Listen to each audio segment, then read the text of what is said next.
Ako ngayon ng pa-DIY agad ni Ma'am Jan Jackson gamit ang empty bottle of shampoo. Gawin natin itong organizer ng mga ballpen, pencil, and highlighter. Diba? Gamit din itong art paper. Colored paper pala siya, colored paper. Then lalagyan natin ng mga design, like a ribbon. Diba? Tanggalin muna natin yung balat nito. Papalitan natin ng colored paper ng balat. Ayan, tanggalin muna natin yung packaging ng powder. Ayan. Hugasan ko muna siya. Natin siya like a bunny. Ba't lang natin siya like a bunny?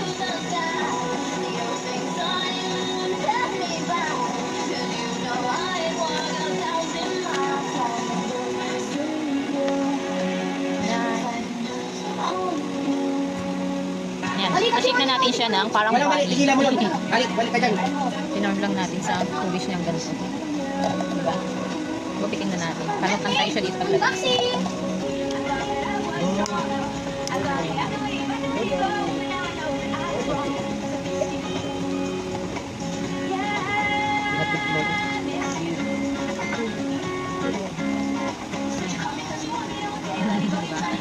Cover na siya. Kuha lang tayo ng bilog. Parang design mo.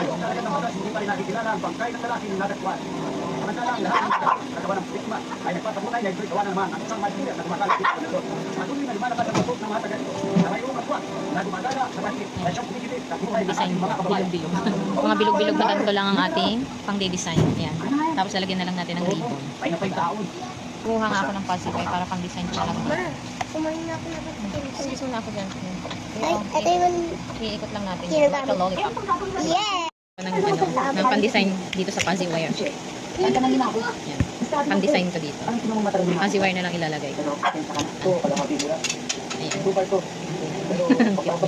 Lalagyan ko na lang ng ibang design. Kunti na lang siya, guys. Kunti na lang. Ayan. Finished product ng aking DIY. Ayan.